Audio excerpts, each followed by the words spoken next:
Ladies and gentlemen, welcome back to SimSeniors and welcome back to an enthralling and exciting round here for the 7th season. You've got quite a race today. We are going to waste very little time. We'll of course have much to talk about in terms of the standings, in terms of the drivers, and we'll give you all the play-by-play as we go. But right now, we are about to jump trackside for Kyalami for one of the last few rounds of this season for just this, and then 3 rounds to go. But we have much to discuss, much to see, and as we are waiting for the drivers to be fully prepped and out on that track, let's see what they are capable of bringing to the table. Now, we are, of course, before jumping in, going to ask you all, and thank you all for joining us. If you do really enjoy what we do, be sure to give it a bit of love on the stream. Subscribe to the YouTube channel if you're new, and with us if you want to join.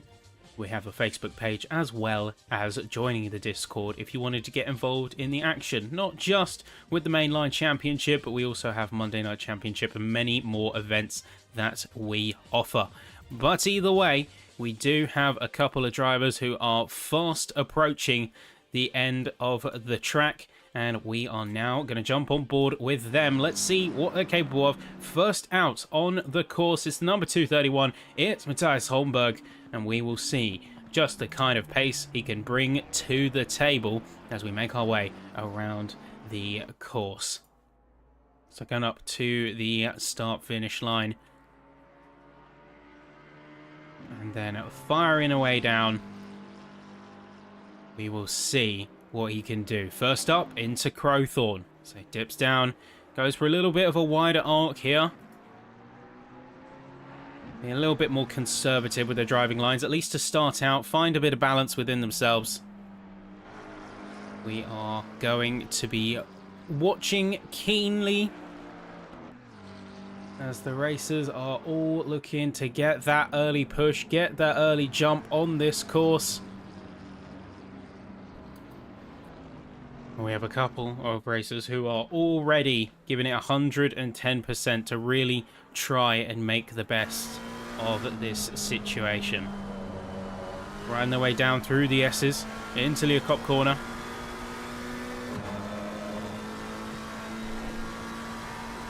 So it wasn't too long ago I was actually commentating over 6 hours of an endurance race here.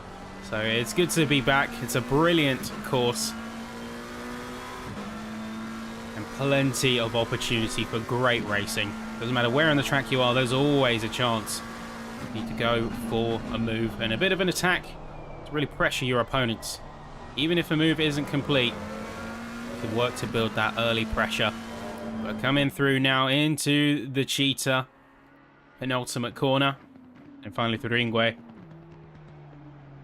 Rounding off the lap, Holmberg is going to be setting the tone as the lap is now coming to a close. It's a 42.967. And let's see what the rest of the field is capable of. Wolfslander with a 41.9. Few more cars now going to be on their way through. That's Justin Cutler with a 42.1. Frederick Gamer is going to be a 41.7. Johan Larsson, who we're on board with right now, we'll see what he does as he comes up to the line. It's going to be a 42.1 as well. Just behind Cutler, Dave Marsh is going to push himself up with a .702, identical time to Gamer, who ran just before him, dominating into Sector 3, but just losing out a little bit in Sectors 1 and 2. Meanwhile, we jump aboard with a couple of other cars. John Mitchell, for instance, having a little bit of a wobble and an uncharacteristic slip of the tail. One thing you don't usually see in the Porsche. It tends to favour slip angle and holds itself quite well with good composure. Unfortunately, not going to be a locked-in lap, and let's see how the rest of the field is doing. Peyton, up to the line now. Will it be a successful run of 42.3? That's going to be enough for 7 on the boards. Dave Marsh is going to be pushing hard to see what opportunities can be afforded to them. And you may notice that we don't have everyone on track. So we have 30 competitors. Of course, not everyone able to make it every single round. Sometimes that is the nature of the medium of the sport. And we do have Lindblom, who's just come through, reminded us why he's consistently on top with a 41.1. Is there going to be an improvement from Marsh in order to counter this? Gayamar just went around the track and is slightly further ahead. Holmberg with a .650. Unfortunately, Marsh is going to overextend himself. A shame, because he was on track for a very good run here. Gayamar, much of the same. He was potentially going to be pushing higher into the 147s. Which means that there is a serious challenge potential for the likes of Wolfslander. 41.282. 10th and a half to beat current pole sitter Lindblom. So running that Nismo still. Oh, that's proven to be a formidable all-rounder. Particularly able to hold itself well in the mid-speed corners.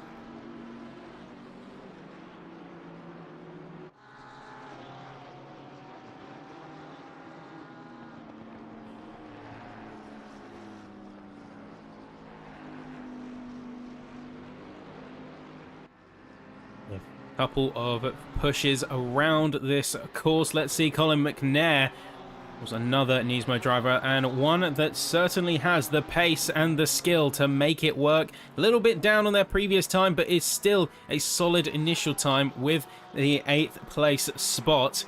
It's going to be a hard-fought qualifying here down in the heart of South Africa. Final corner for Jaime Goddard. Let's see what pace he can put down here. It's currently running neutral. And he's going to be setting himself off as best as he can.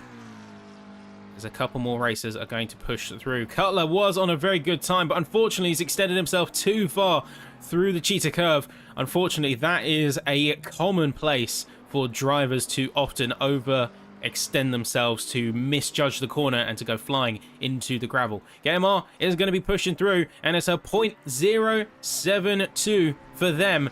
Lindblom has crossed into the 1 minute 40s and looks to be pushing even harder. So their pace at this point is almost unparalleled. That's Peyton in the side of the wall as we come up through to Leocop corner. A rough innings for them there, but we are halfway through qualifying and things are looking extremely promising. As always, we have 3 classes of drivers out on the field. We have the gold class, denoted by the driver numbers in white, the silver class, as visually the grey/silver numbers, and then you have the bronze, who are denoted by the driver numbers in red. These are your segments, and these are the drivers who are going to be completing lap after lap while fighting with their fellow class racers. Lindblom about to cross the line and about to go even further. 5:07 for the Nismo, absolutely obliterating sector 1 and 3.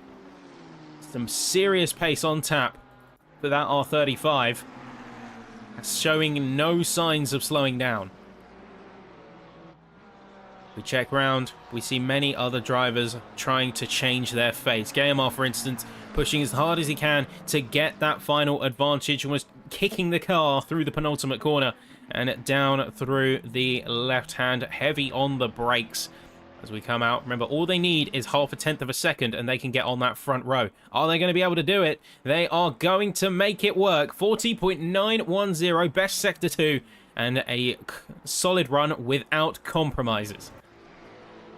We check in with a few others. Let's see, Oscar Herme, of course, driver who has shown some real promise. That was Wolfslander, who spun round in the Bentley, coming out of Leocop and heading down through the mineshaft straight. Down into the Crocodile's corner now for the Ferrari. Still undeterred by the spin that was ahead of them. They remained committed. A little bit risky, but regardless, they press on. 0.6 of a second, although the time is somewhat waning.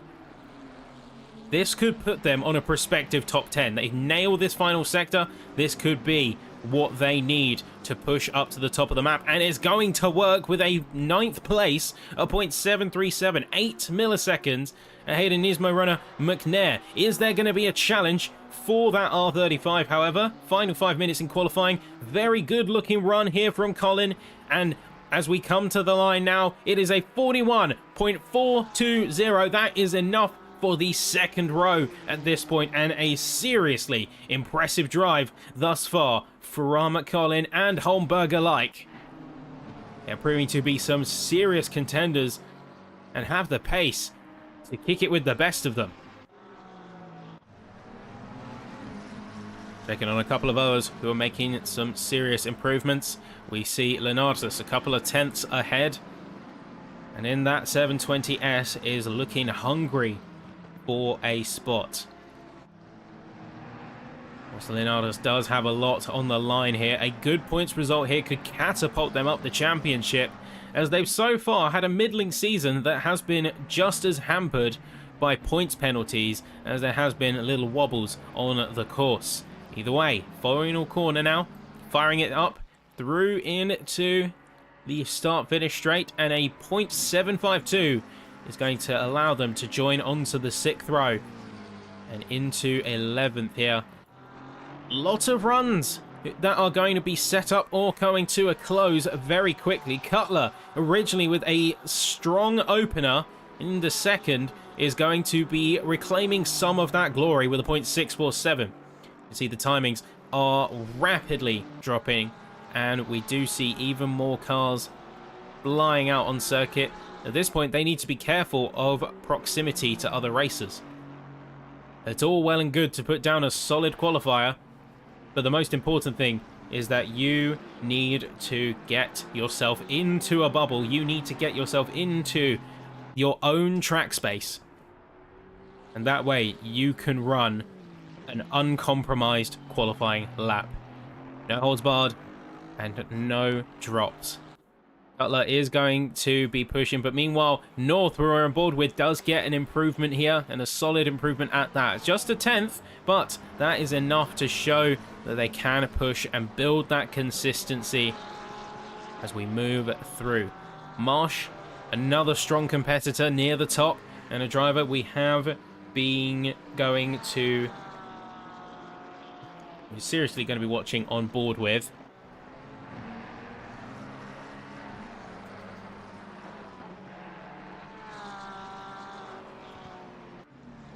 We apologise, folks, for a brief technical hiccup.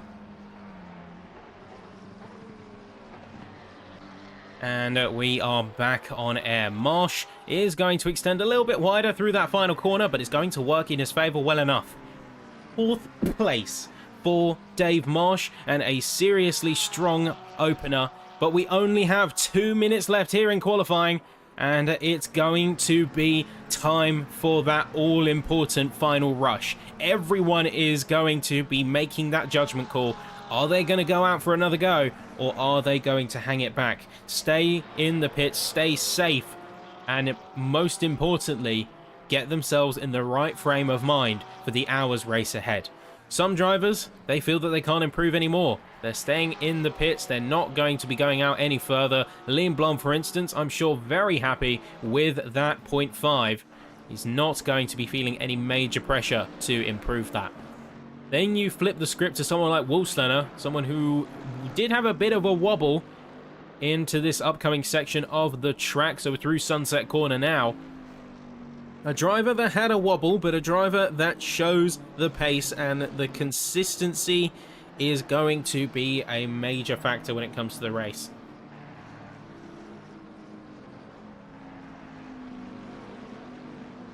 Down through the S's. The cop coming up. You almost crest it a little bit over the hill and then gradually sail your car with the brakes. Because too much braking is going to put your car in a lockup and potentially in a spin. The cambering of the course combined with the inclines and declines is going to be affecting your grip levels. Wolfslander keeping it nice and smooth all the way through and down into the Crocodile's corner now, arcing as wide as they possibly can to try and maximize the pace that they can carry out, barely avoiding the grass before swinging back to the right side in through Wingway corner. And a solid lap. Is it enough to make a difference, though? It's going to be a 10th up on the Deltas, and they do improve, but it's still just sly, or just shy, I should say, of Kyalami. They had a .895. Wolfsenner was 0.04 of a second adrift of that second spot. Which means that it's crunch time. The checkered flag has fallen, and it's the final run for all of these drivers. A lot of them have already come into the pits, cutting their losses and ensuring that they do not get themselves into any overcommitments, potentially overstressing themselves. So like we can see here, Holmberg, despite being on an improvement, did opt to yield out as he saw the writing on the wall for his race lap, or his quali lap I should say, leaving just a few crucial final players. We have Kyalami, who's 0.3 of a second down. He is not going to be making a meaningful improvement. Johan Larsson potentially has something on the cards. Even a single tenth here could catapult him up to the second row, so he needs to make this work. Final run through. Ingwe now, trailing behind one of the McLarens. Not sure how much dirty air could be affecting them, but it looks like a good run, and a good run it is into P4. Second row lock in for Larson, the number 848 McLaren, surely being very happy with that one. Last couple of runners, as everyone is now going to be heading into the pits, and we just have, I believe, Ostrishaz, who is left out there. He's going to get a minor improvement. That is going to be enough to bump him up to P15, just ahead of Chris Wilson. Any improvements from Aldhouse, who is just up ahead? We saw the yellow Ferrari, and is going to be an improvement, but not enough for position. Jaime Goddard is going to get P21, and that is time. So, with everything now being said and done, it's going to be a very impressive day. It's going to be a great day for the likes of 1, Lindblom, for 2, Yama, and for 3, Wolfslenner, and they are going to be your front runners heading into the gold class. Meanwhile, we have McNair, Holmberg, and Patrick Larson, who are all going to be the silver class runners taking the cake today, and then Chris Wilson, Andy Aldhouse, followed by Jaime Goddard in 21st overall, but third place for the bronze. And that is where we are going to take a moment now just to have a brief intermission and get ourselves set up for the hour's race ahead. Plenty to look forward to, folks. We will be right back with you after this short break.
Welcome back, folks. Now, let's talk about the racing ahead and just what we have to look forward to. Of course, first things first, let's talk drivers and let's take a quick look at our spotters guide. Of course, you can catch those in the race and some of the drivers who you will see out there today.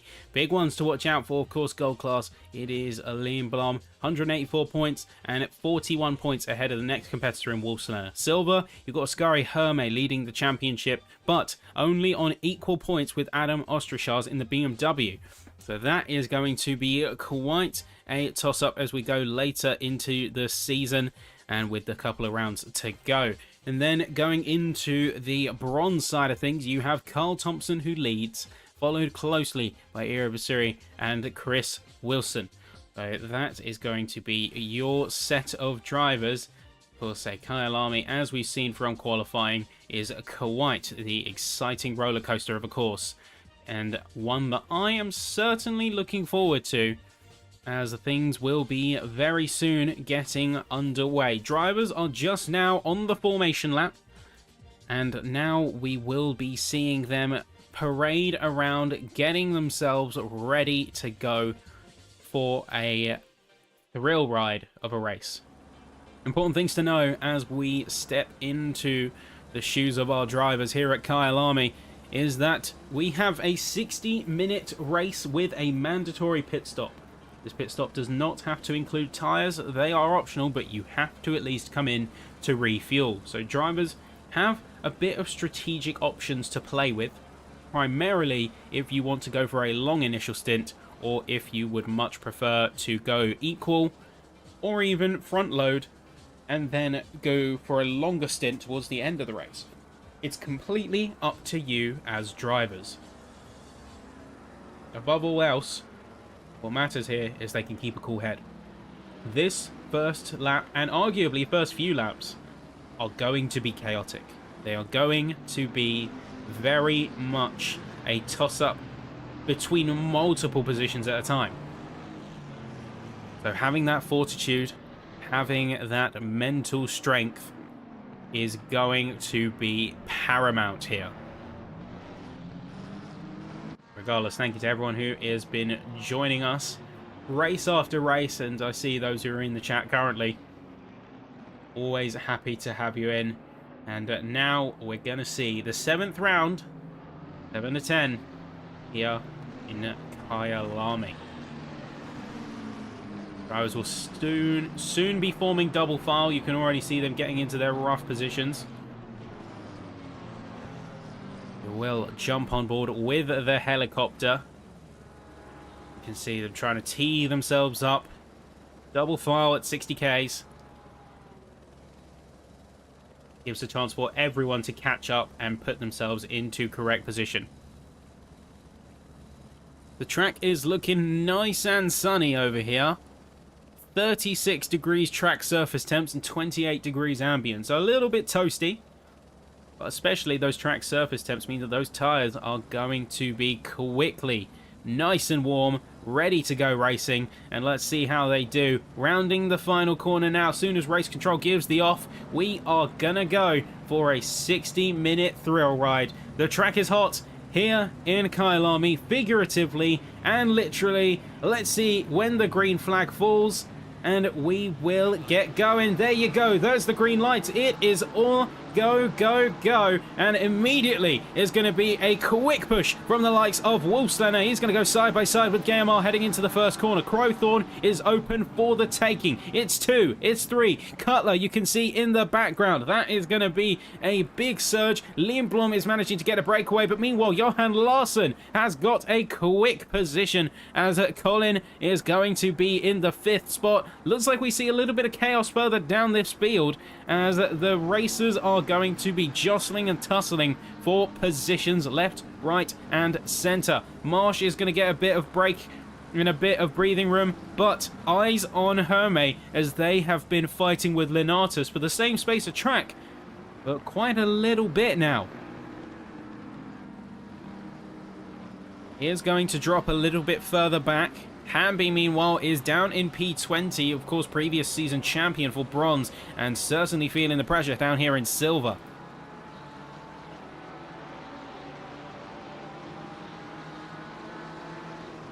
Everyone is going to try and gauge each other, see where they can push, where they can yield. And Hamby is going to be no exception. Well executed through the Cop corner. And then up to the front again. Wolfslenner is going to go for a move on Guillemard. It's going wide into the Crocodile's corner, but that is just going to leave the door open for Guillemard to get back on the throttle nice and early. Heaps of dust and clouds being kicked up into the sky as the drivers push through Cheetah Curve.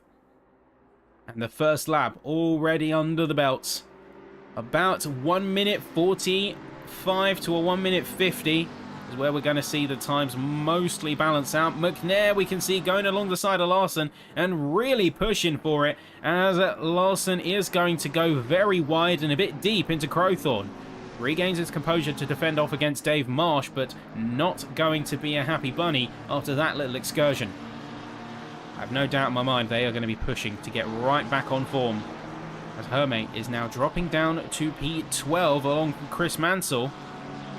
We're on the back of Linares, but not really making that upward momentum. Holmberg, meanwhile, has had a major issue, and we will hopefully get a bit of a replay on that. We'll see exactly what happened. Let's jump on board with the helicopter. You see, this was the opening of the race. We're on board with Holmberg now. Looks like they got a drive-through penalty of some sort for some reason. Looks like the camera having a little bit of a moment. And, oh, we just saw the tail end of it there. Apologies for some of the camera work having a bit of a freak out. But we saw coming out of what looks like the Jukskai sweep that they tapped each other and they both went barreling into the grass. A little bit of a wider run for Hamby there. Could put himself in a bit of a compromised spot. Very quickly, the field has started to settle into a relative rhythm. Lindblom has managed to get away from the field, and we can see they are already about a 2 to 3 second gap away from Guillemard, although this is quickly shrinking and growing as they go through different sections of the track, and the Delta is trying to process their relative position and speed. With our eyes trained to the top, we look to the top three. Wolfslenner currently chasing on the back of Guillemard himself, with the race leader effectively off into the distance. To get 3 seconds of time at this stage of the race is a dire indicator for the rest of the cars. This does give an opportunity and a drive for the likes of Wolfslenner and McNair et al. To go for a real push and move their way up further in this field. Even if they can't get first, second and beyond is much on the cards. And even then, we can see a mistake from Lindblom, either a strategy misfire or just a plain mistake. No one is immune to such occurrences. It's about how you bounce back from that sort of thing. Looks like we have had a bit of a hiccup, bit of an incident with Mansell. Let's get a bit of a replay on that and see what comes of it. So Mansell is, of course, the number 5 car. The black and orange Porsche. Looks like he braked a little bit earlier, and Hermé is not having any of it. Just went straight into the back of him there. And Hermé has got a bit of their own pocket on the track, but not too sure about what to make of that one. Peyton, meanwhile, after a bit of an interesting qualifying, we did see them off the track at a couple of points. They have held their own and they have pushed up to P9. Well, the performances all round from this course, from this field thus far. No major dramas. More than anything, the drivers just want to put down some good laps and put down some good rhythm.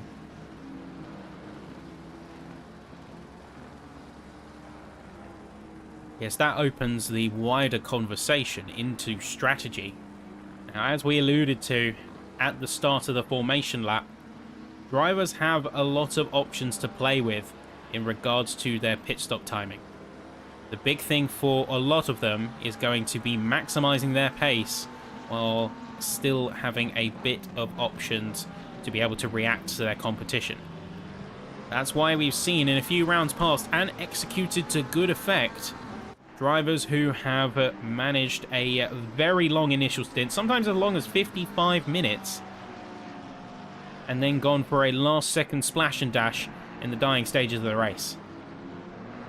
Kyalami, I think, is a little bit more punishing in terms of your rubber. Maybe more drivers are going to be considering the tyre change.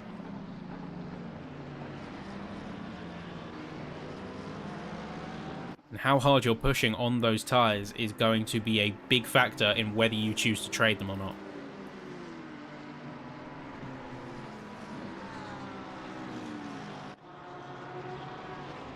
Hughes throwing it on a little bit with Aldhouse through the first corner and on their way down into Crowthorne. Peaks the inside. Not going to commit to it though, interestingly. I have to say, backing out is a bit of an interesting move, considering Crowthorne is a prime spot for overtaking. Meanwhile, we do see up ahead, that was going to be Chris Mansell. They are going to be dropping multiple positions, 5 positions, all the way down into 19th, as the rest of the field is going to easily inherit a spot or 3. Well, we look to the eyes of Mansell himself as he's under serious pressure from the rest of the field to try and regain his composure.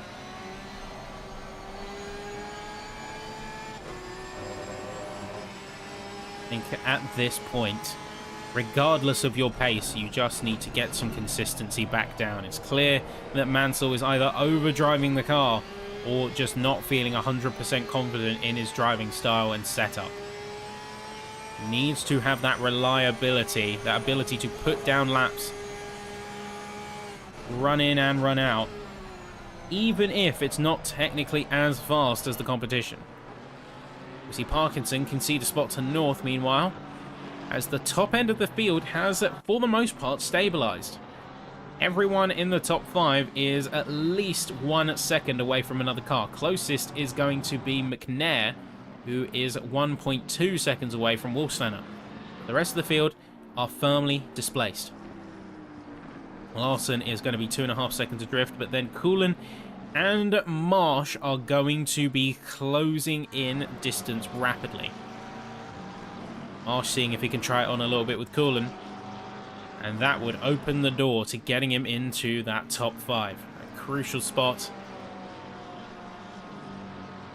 I do have to say, McNair, given that he is leading the silver class and doing so with 3 gold class drivers in between, is more than commendable.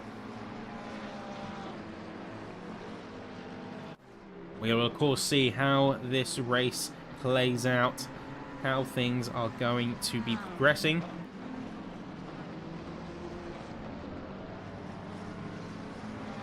And the race is going to be fresh, but the race is going to be very much alive.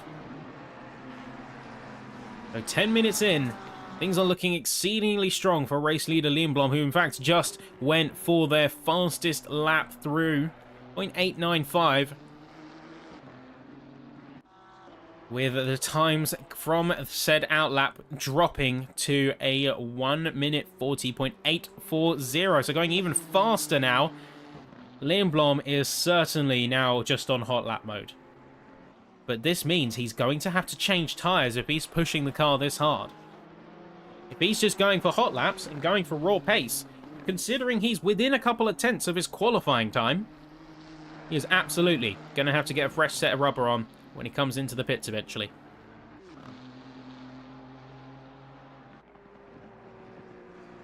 Will we see anyone challenge that? Time will only tell. Wilson is going to be a driver who might challenge onto Hermé. Leading in the bronze class, Wilson has been a formidable opponent.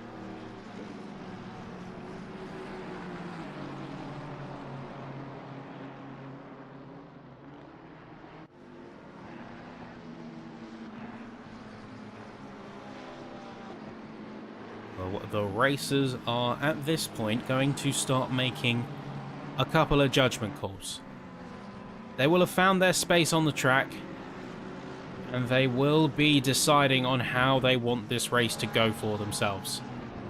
Some of them might have already come in with a heavy fuel load and decided they want to run a very long initial stint. Some might be trending towards the opposite direction, going for an early pit, riding it out with a slightly longer stop, but undercutting the competition. And then you have those who like to fall as closely to the middle as possible. It's theoretically, your car is going to be running the lowest average curb weight if you are running equidistant stints. And how these different schools of thoughts will intermingle, that's for us to find out. Hughes chasing Aldhouse, who themselves is going after that Pink Panther Porsche. That's a nice little tongue twister to say. Have to use that as a vocal exercise before broadcasts in the future. But don't get twisted with here with Mitchell, as he's thrown that Porsche to the inside, looking for a chance that Hughes is going to deny, and Aldhouse has dropped the car. They have spun it round through Crowthorne. They're going to have to limp that thing back onto the racing surface and barely dodge out of the way of a couple of other cars. Down into 23rd. Not out for the count, but certainly going to be taking a bit of a hit in the talent department as drivers continue to press on. Lap 7. With the drivers very poised for their future lapping.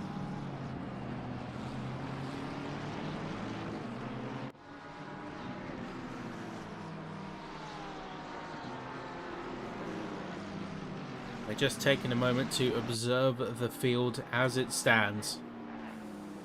Cullen with the aggressive push, trying to put a little bit of upset on Johan Larsson.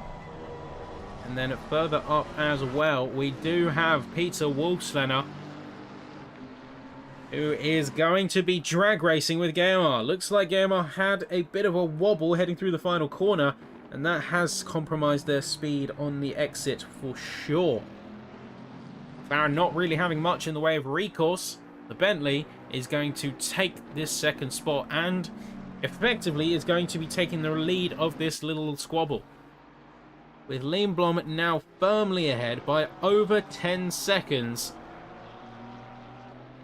Sometimes beggars belief that he's able to pull out that kind of gap in such a stint of time. But not even a quarter of a way into the race, he's already showing a domineering performance. Time will only tell if he's able to keep that up, or if he will have to eventually yield lest he falter. Of course, game up. Hungry to get that position back. But there are many other drivers who are vying for their own fight. Looks like we have got Hughes, who actually just came out of the pits, and is going to be joining the track now for likely what will be a massive attempt at an undercut stint. Try and exceed your opponents by getting some open air and avoiding fighting.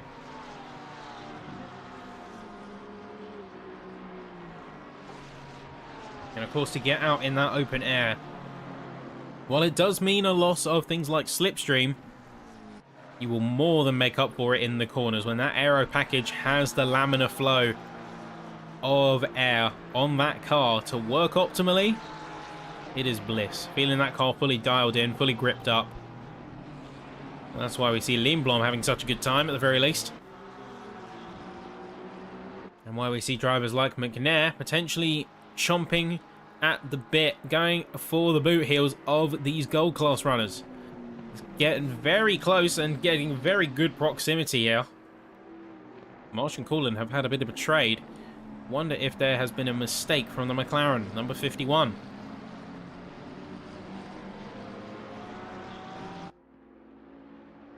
You'll watch them go. Watch them hunt for it. And we look to the horizon, seeing McNair peek around the right side. Maybe try and go for a narrower line on the exit to get on that throttle earlier. So keeping close. Getting a little bit further around. He's going to go narrow. Try and take it through Crocodile's corner. Very good outside run from Guillemot. Tucking back in for the cheetah curve.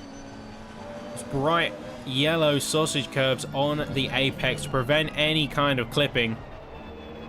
Any kind of cheating move. Or track limits violations.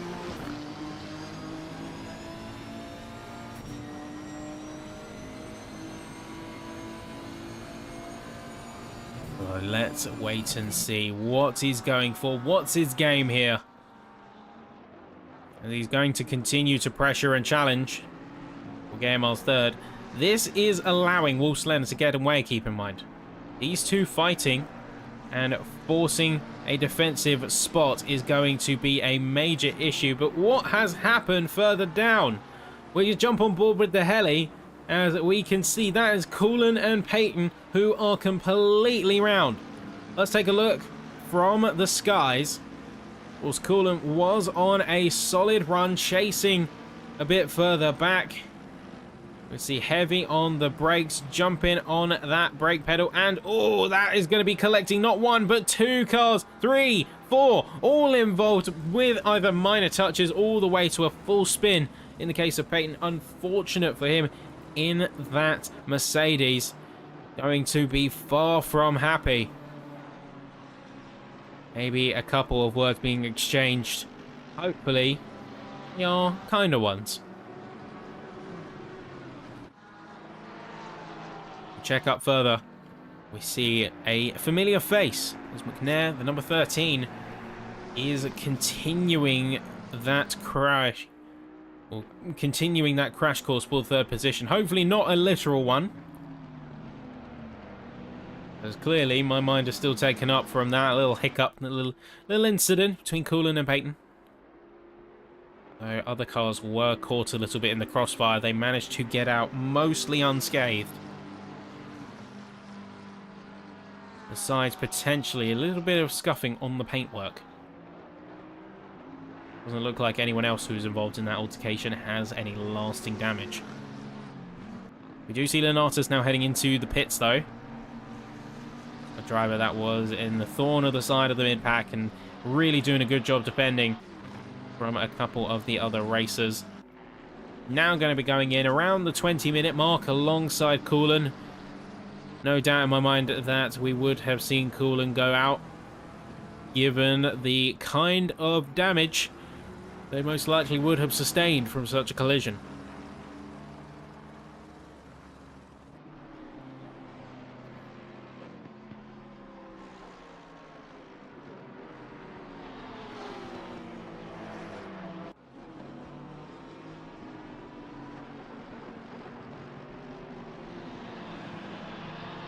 Let's see what he can do, as many other drivers are now going to be pushing.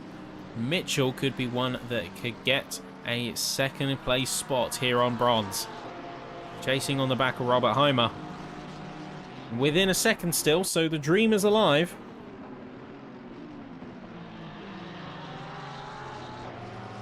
Got a bit of work to do. Certainly not insurmountable. Mitchell has shown that he has that peak pace. 29 or 42.9 versus a 43.3 from the pink number 6 car.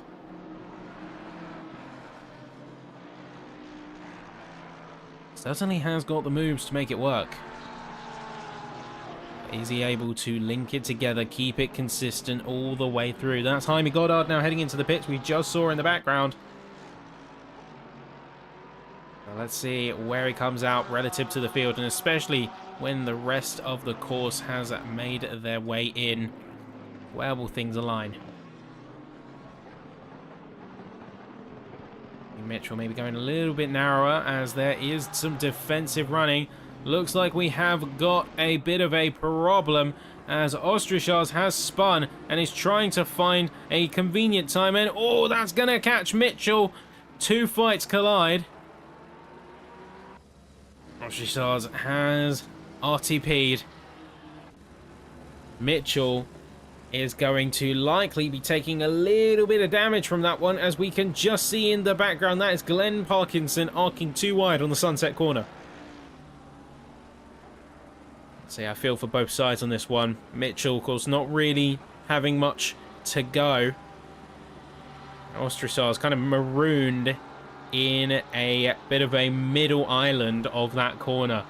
Reversing out onto the track was a move that could only end badly, regardless of how you slice it.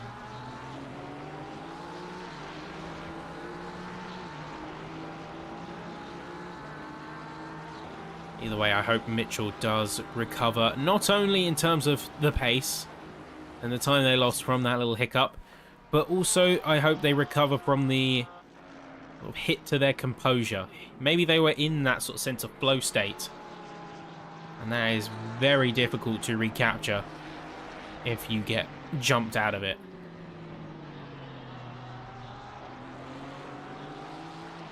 Indeed, Mitchell is going to have their work cut out and will not be happy about it either. So we stick our eyes trained on Aldhouse on the back of another Ferrari. This time it's going to be Glenn Parkinson. Of course, the driver we saw have a bit of wobble through the Sunset corner and now is within the other yellow Ferrari sights. Challenging for that 16th spot and for crucial points, because remember, these two are in the same class. Everyone all the way up to Homer in this mini quintet of cars. They are going to be wanting those spots, and they are going to be wanting those points against their rivals. And when it comes to fighting other classes, so if I was Homer, I don't have the same drive to push up ahead and overtake Peyton, because they're not in my race. They are different horses for different races. Sometimes there can be a pride element, as we are seeing strongly with Wilson and McNair, as an example. And sometimes there can be tactical elements. Having lost one of his shields, McNair is going to be somewhat more vulnerable for the likes of Patrick Larson to take his spot leading Silver away from him. We are getting to the stage where blue flags are beginning to be waved, and oh, that's going to be the number 51 of Coolin, who a lap down is going to be sacrificed to the sand pits, to the gravel of the infield. Are they going to RTP? Let's see. Of course, we'll have to wait and find out. Looks like they are just remained pitted or stuck on track. Parkinson is going to be going into said pit lane and is going to be getting a bit of fuel and maybe even a little bit of a repair.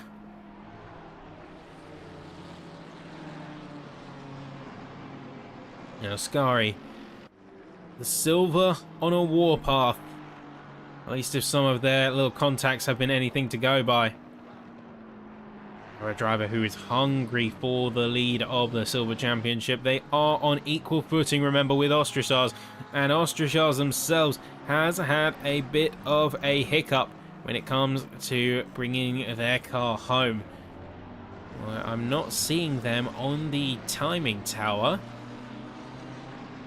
Fortunately, there isn't a easy output log for these kind of events happening, so it does look like we have lost Ostrishaz in all of this.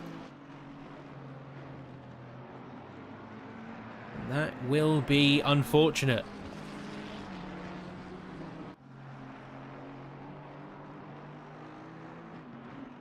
Hermé heading into the pit now. And when will we see some of our race leaders heading into the pit as well? That is a question on my mind. There is certainly plenty of speculation to be had. But if you're in front you can effectively control the race from that position, because everyone is going to try and run at fairly equal footing, or strategy permitting. The fuel could be a factor. And you don't want to waste time popping into the pits if you do not have to. There is a significant time loss associated with the pit lane, and one that would be avoided at all costs. That's why you see in so many motorsports, if there is a safety car, you best bet so many of the field are going to be jumping into that pit lane and fully capitalizing. Provided the pit lane is open, that is effectively halving the penalty that you can take from such an occasion.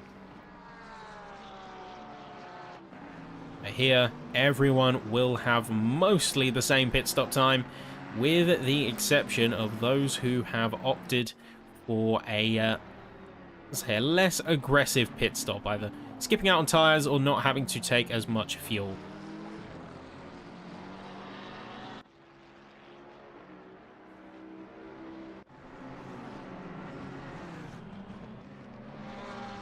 We do see a move from Linatas on Nisbet as they have arced too wide through Little Cop Corner. Very good run from the McLaren and a good recovery, as they did jump into the pits very early and are now on the return run.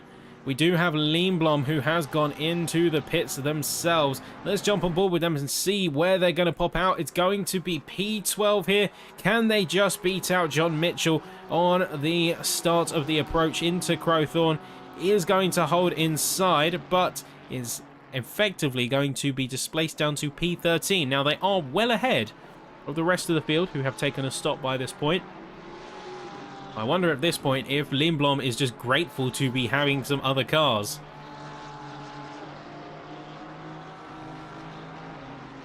I'm sure he was feeling a little bit lonely up ahead, hot lapping all by himself, over 10 seconds gapping between himself and Wolfslanner. Wolfslanner now inheriting the race lead, though this is doubtful to be permanent.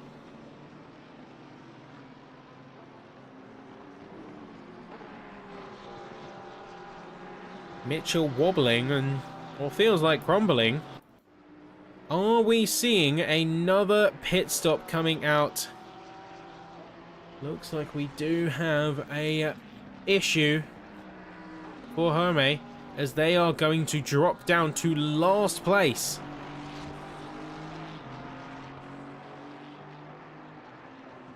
Seriously worrying for Herme. Wonder if they are going to be making their way out. Doesn't look like it. Looks like they are conceding into the pit lane for the time being. Aiden Hamby themselves. Looks like we do have a case of a stop-and-go penalty being cleared. So Herme is going to return out onto the track. I was concerned that they would not be making their way to the end. Well, that was just to clear a stop-and-go penalty. This has put them significantly down on the field, however. And I think besides himself is a good descriptor of how he's feeling right now.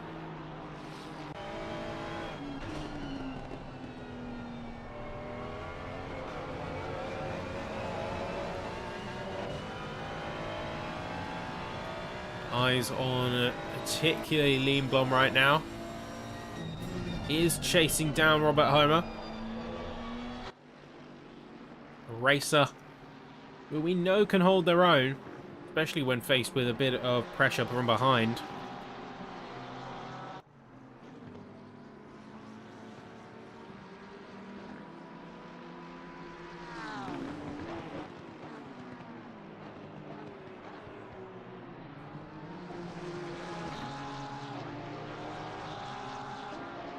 A clean and effective move through Le Cop Corner is going to be seeing Lindblom now take himself back up to the top 10, considering the rest of the field has yet to take their stops.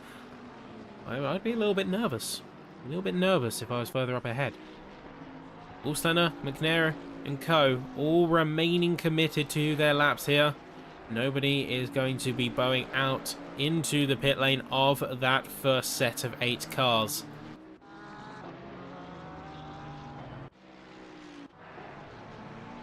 Oh, we jump back in just in time to see Bruce Hopkins have a serious wobble.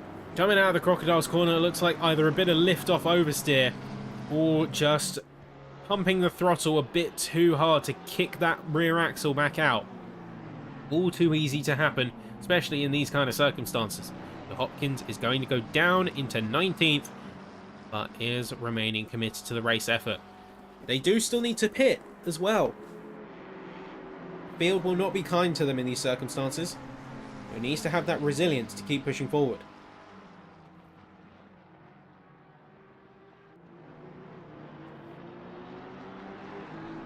Taking an audit of the field, Wolfslener is your race leader currently.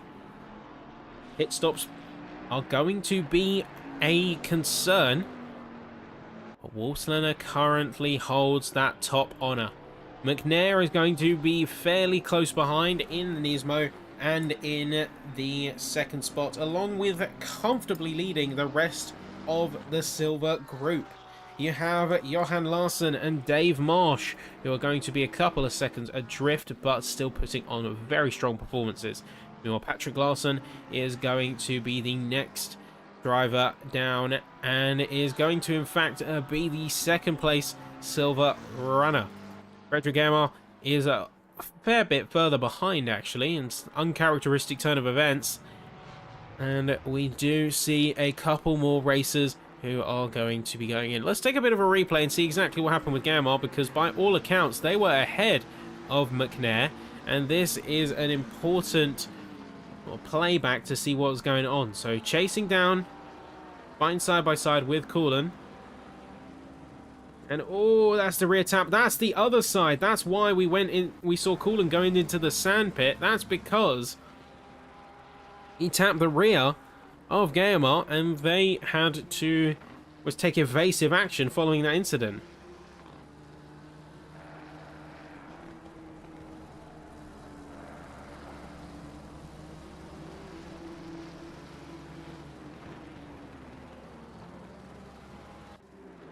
Check in with some of the others. We see Bruce Hopkins now sort of picking himself back up and moving forward once again, putting out a serious challenge to James Payton.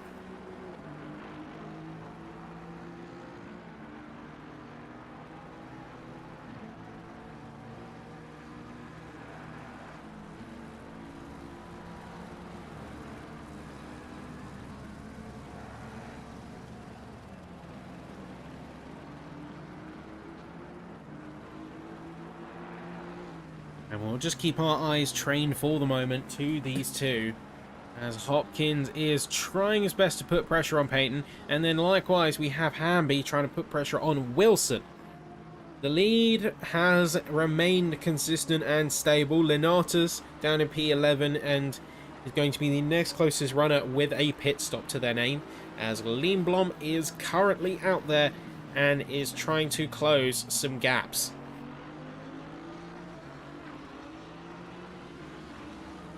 Robert Homer heading into the pit, going for a chance to almost jump the rest of the field, get a bit of an undercut, even if they won't come out onto clean air. It will still be a vital chance for him to push on an opportunity. Colin tailing 42.2. Just slightly slower than the best of a 42.1 coming in from Wolfslener, but a whole second behind of Lindblom's 41.1.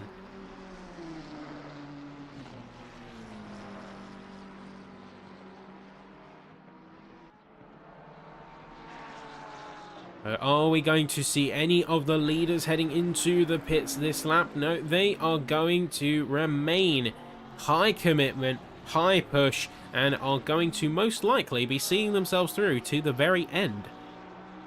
All the way till the latest possible moment to pit in, unlike some like Hopkins, who has opted to jump in for a quick pit stop and get himself out. Hopefully, if all goes well, into around P26, just ahead or behind of Hermé. It's very much a toss-up. We could go either way, but he's out of the pit now. And jumping on to the throttle. That's not going to be Hermé. That is going to be another racer. That will be Guillemot, who is looking to make a bit of a recovery following that altercation with Kyalami.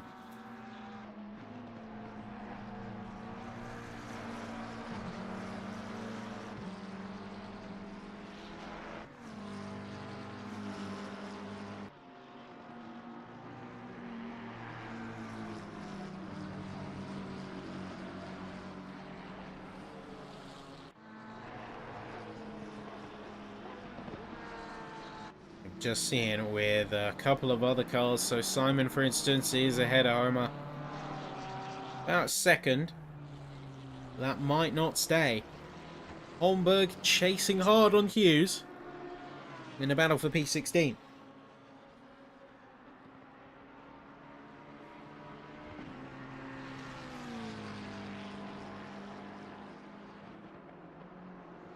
He's going to go for a big move. Big send. Holmberg is not waiting around. That is for sure here.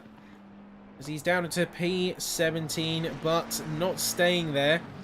Hughes puts on a solid defense. At this stage, we have reached an interesting inflection point. Given the fact that only a few drivers remain in terms of pit, most of them being the top end of the field, and then everyone else, with the exception of a couple like Holmberg, like Aldhouse, are multiple seconds clear of other racers. Goddard is going to remain a close third in that front, as he's going to be chasing the back of, I believe that is Carl Thompson, another Nismo runner. Yeah, I'd be hard-pressed to find anyone who's closely challenging, so instead the drivers are looking to put some solid time and laps down.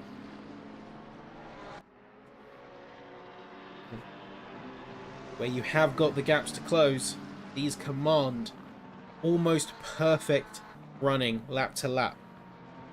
A good impressive run, a good 42, low 42, could be the difference between anywhere from P19 up into P11 just through consistency alone. You can close those kind of gaps. Although time is rapidly waning, it shows the level of commitment you have. Jaime, for instance, refusing to yield off of the back of Thompson. That's why we stuck with him. Number 33 McLaren, force to be reckoned with, and one that goes very aggressive. Sometimes I think a little bit more than he should. He is only compromising his exit speed coming out of Crowthorne and now through into Barbecue to set himself up to tail behind. He's going to be a bit in that dirty air, and it's going to be a frustrating experience for him. Colin is going to be in the pits from the leaders now, and we will see, of course, where he comes out relative to the rest of the field. He's out of the pit quite quick, quite sharpish, shorter pit stop than most. Was going for that late stint with a quick stop and proved to be very beneficial. And you see he is currently 9.7 seconds adrift of Lindblom. But he's in an effective second place with all of the pit runners. Of course, right now he stands P7, but everyone ahead will have to stop in. And that's where they could catch the time. The only question is if the likes of Wolf, Slenner, Larson, etc. have got short enough pit stops to capitalise on keeping track position. 20 minutes and counting down. Technically 19. But we see even 23 laps in, a lot of these top runners remain committed.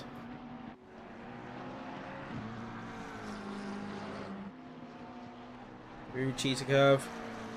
Again, wide arc. Maximize as much as you can on the trailing edge. And don't go too aggressive on the inside curve, because that sausage curve will eat you alive.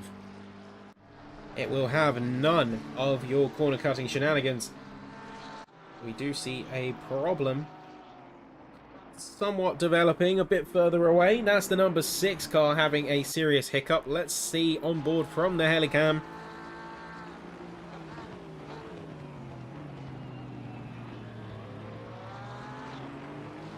We'll try and get a bit of a grasp on what's happening. Looks like he just had a bit of a car issue, so he opted to yield, as he's quite slow on the uptake. I know we have blue flag rules, but there's a pretty slow uptake on the pace again. Unless he detected more cars behind him.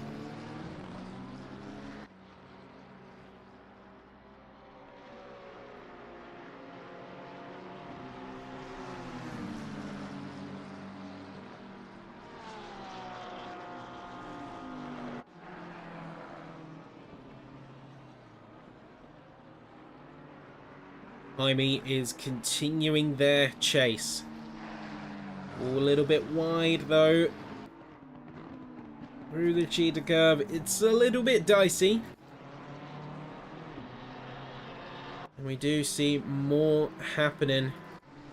Wolfslenner is going to stay out even further. We are down now to 27 cars, unfortunately. Which means we have seen 3 retirees since the start of this session. We've got a few key players in all of this. One, Lindblom, he's been closing and slowly pushing that time. Highly aggressive driving style, 41.070 best time. And even now, lapping strongly in the mid to low 41s. Currently forced to be reckoned with. And a racer that will stop at nothing for those wins. You have current race leader, effective leader, Peter Wolfslenner, who has been running in his own field and running in his own clean air for the most part since the pit stop window that we initially saw from Lindblom, which was actually quite early. Keep in mind, he went in with about 20 minutes on the clock. And while at that point he was significantly ahead, like about 17 seconds, it was going to always be a case of putting down your best time while you can in your clean air and then hope that that will be enough from the highly aggressive pace. And even now, Lindblom is the only driver who has done best laps in the 41s. And soon to be 40s if he keeps this up. Patrick Larson is heading in now. He's going to be going in for it.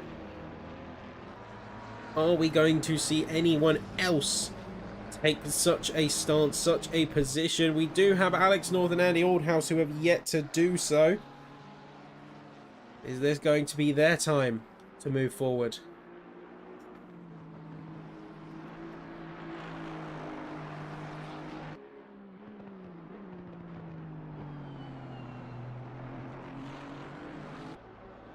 We do see a couple of free inheritances, as positions are going to take a little chop and change.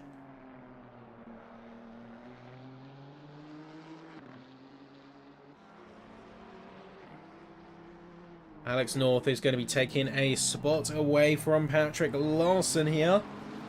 Looks like they managed to just catch on the edge of the lap.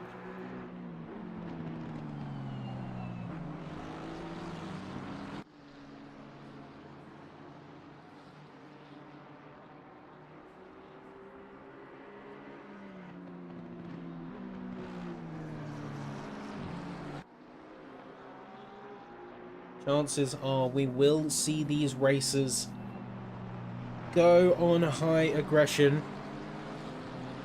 for these final few laps, these final few stages, because they haven't got much to lose. If they've provisioned the fuel for it, and maybe they went on to fresh tyres as well. This is prime time really get some moves and pace down. Meanwhile, Dave Marsh is going to be going in alongside Guillemot. So Lindblom already going to be making quick work of this scenario, jumping ahead into P3, and within about 15 seconds of Johan Larsson and 22 seconds ahead, well, behind Wolfsledder. It's more the debate of whether he'd end up coming out ahead, as McNair is going to be passing by the two pit runners. Dave Marsh is going to be coming out of the pits. Guillemot is going to be coming out as well. Is there going to be enough to outpace the likes of Patrick Larsson? It's a pass on Guillemot. Is it a pass on Marsh? Looks like Marsh has managed to get out ahead, and quite convincingly so. We do see Cutler is going to be taking a spot as Alex North is in the pit. And with that, that only leaves Aldhouse, Larsson and Wolfsledder. Last chances, time of the essence, race on the line. Nearly 10 minutes left to go. About 6 or 7 laps remaining. And we will see them fight tooth and nail to protect their position, protect their points, which could be oh so important for their championship.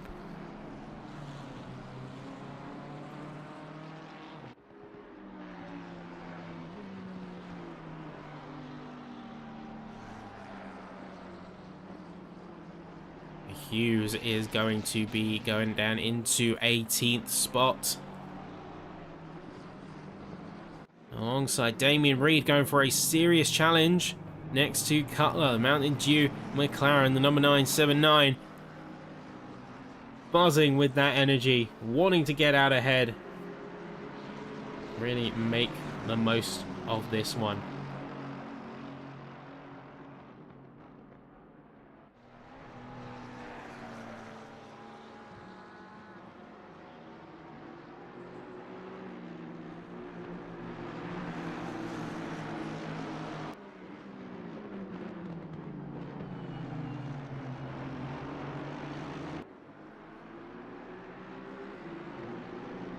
Keenly waiting any aggressive moves. Guillemot in the pit once again.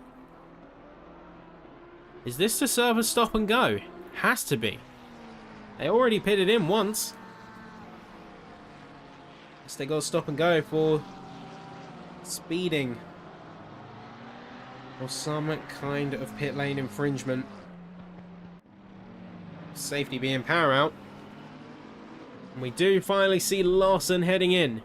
Wolfsledder still committed out there on that track. Are we going to see such action also coming from Aldhouse? We will find out as he's only making his way up to Lukop Corner. Lindblom could have this quick run here. So Larsson not even moving out of the pits yet, and Lindblom is going for it.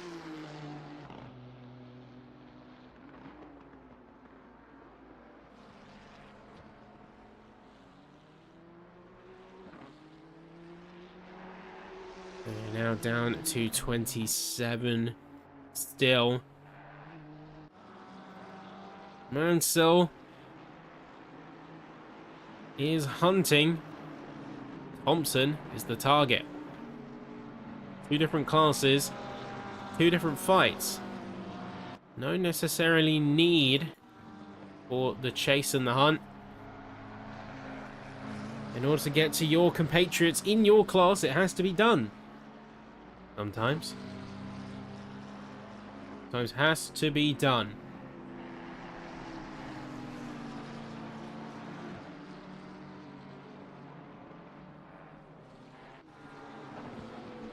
Here. You can see Aldhouse has gone into the pit and is going to be coming out at about P13. Though if he could beat North, could keep it, although now looking at it, it's going to be P14 for Aldhouse, nearly 15 as Holmberg is going to be on the ragged edge of that move. Crowthorne, of course, being a prime position, a prime example of a spot to go for a move.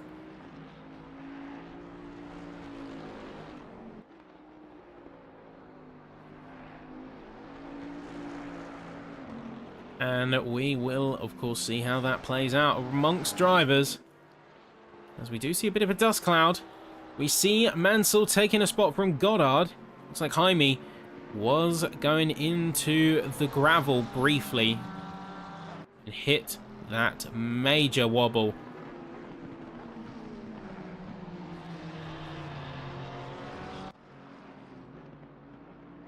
Wilson could be chasing a spot, but goes a bit too deep on the side. Crocodile's corner. Snapping up another victim of overextension. And it looks like it's not going to stop here as Wilson nearly goes wide on Cheetah Curve as well. Wolfsledder now 30 laps deep. Will they come out on top here? They are under a bit of pressure, as Lindblom is going to be 16 seconds behind, and no pit stop can outpace 16.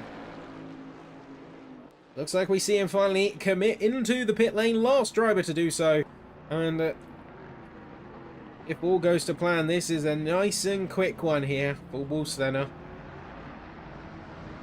We'll see just how quickly he can make this work. We're peeling in. Is there going to be a pass on track? A quick stop. Lindblom, though, is going to get past. And even with the driving that they were capable of showing, Lindblom has just been relentless in their drive for lap times. Their drive for perfection out here at Kyalami. By the end of it all, 11 seconds gap between the two. So Wolfsledder did manage to do very well in that challenge.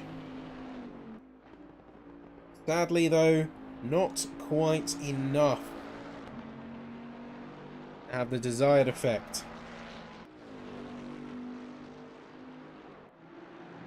Of course, the desired effect being able to undercut or overcut in this case on their major on-track opponent. Peyton feeling some pressure from Reed, but at the same time, simultaneously, he is going to be chasing down Justin Cutler.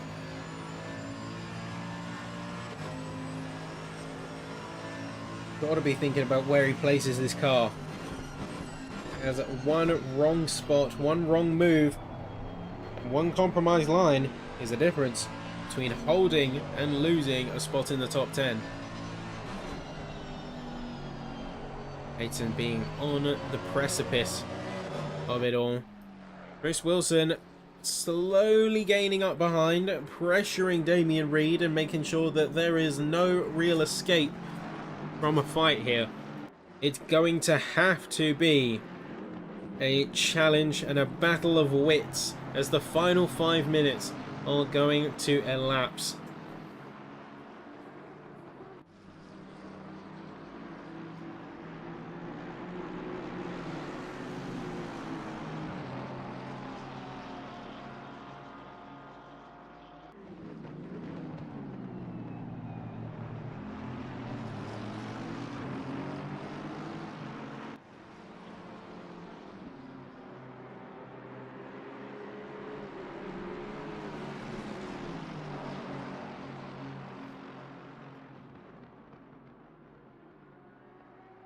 At this stage, this is the main battle on the track.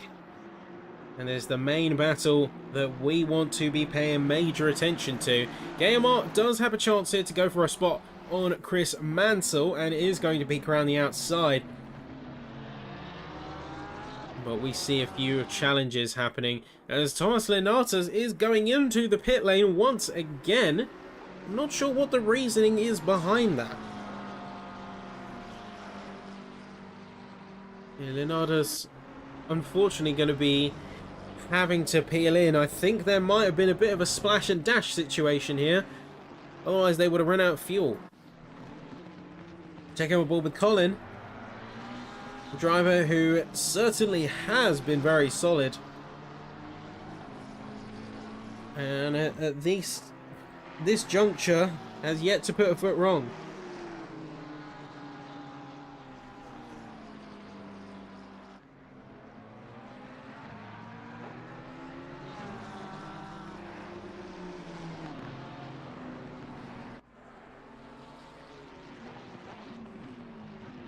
So seriously impressive with the orange Nismo's performance. Drive to remember. Same can be said for some of the fighters here in this top 10. Damien peeling to the right side, trying to preserve as much momentum and speed all the way through that second sector. Damien trying to go narrow as a means of attack, but Cutler not allowing it. Unfortunately, he's outbraked himself a little bit into Crocodile's corner. He's going to go side by side, heading through and into Cheetah Curve. That is going to be a yield for the Aston, as he can't really go toe-to-toe through that part of the track. It can very quickly end in disaster. That's Peyton, that's Wilson, also looking for a spot here, looking for a chance. We will see a very hungry Aston eking down the eye of the barrel. Peyton lying in wait for any chance that Cutler and Reed make a mistake of their own as they continue their position trades. And then Lindblom coming up to the line. Is it going to be another lap? That is the question. For race control. We might have another lap on our hands here. Looks like Lindblom might have barely extended this to lap 35. I mean, looks like we do have a wobble coming from Johan Larsson. He's struggling with the car. There's a bit of a bump, it looks like. Little bit of contact with Dave Marsh. I wonder if he's actually run out of fuel. It doesn't look like it, but as he heads into the pits, let's take a helicam shot of exactly what happened to him there. He is going to go into the pits. Of course, looking through the mineshaft curve. Yeah, he just slowed down. He just slowed down. And then Lindblom is going to be encountering a little bit of traffic. That's Guillemot. That's Guillemot. That is a lap traffic. And that is insane to see. Yeah, Larson, I think, had to jump in for fuel in an emergency. Rough timing for him there.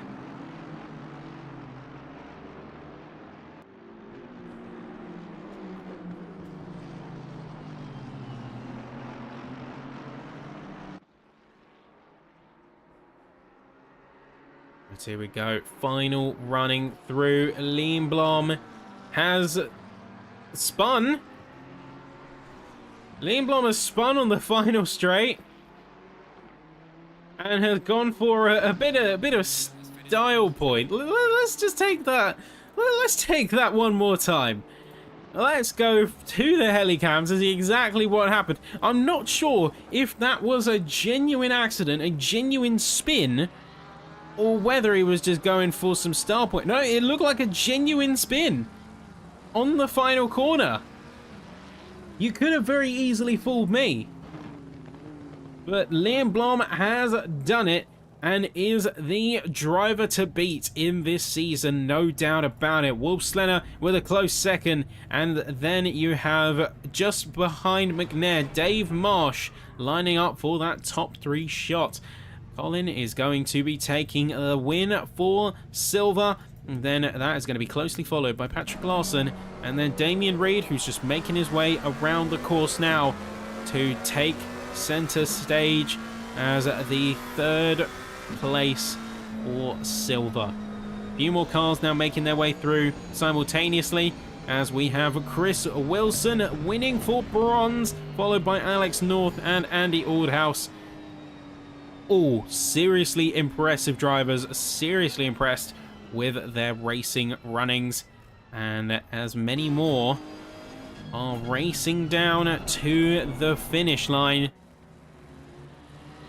I'm going to jump on board with the helicopter as we see them all cruising through for the 34th time, or 35th time. That is time done. Great work there from all cars. Unfortunately, we did not get to see Mitchell, Coolin and Ostrachars in their element here. Mitchell having a major technical issue, and I believe Coolin with that early impact, and Ostrachars having a spin of their own and reversing out onto track to get even more damage. That was effectively their race over. So that is where we're going to do it, folks. But, of course, you do want to stick around here at SimSeniors because we have got quite an exciting final 3 races. We've got the United States was heading all the way down to Texas for the Circuit of the Americas, followed closely by an Italian Grand Prix. We're going to be heading down to Monza for rounding out at the one, the only Suzuka. Also, that crisscrossing beauty of a circuit to finish things off. But we will, of course, cross that bridge when we come to it. It's been brilliant to have you in the audience, as always. Brilliant to have all of our drivers out on track. And my name is Ben Sapsford, aka Sapitron, signing out. Take care, all. And we will see you next week, same time next week, for the United States of America Round 8 race. Take care, all. We'll see you next time.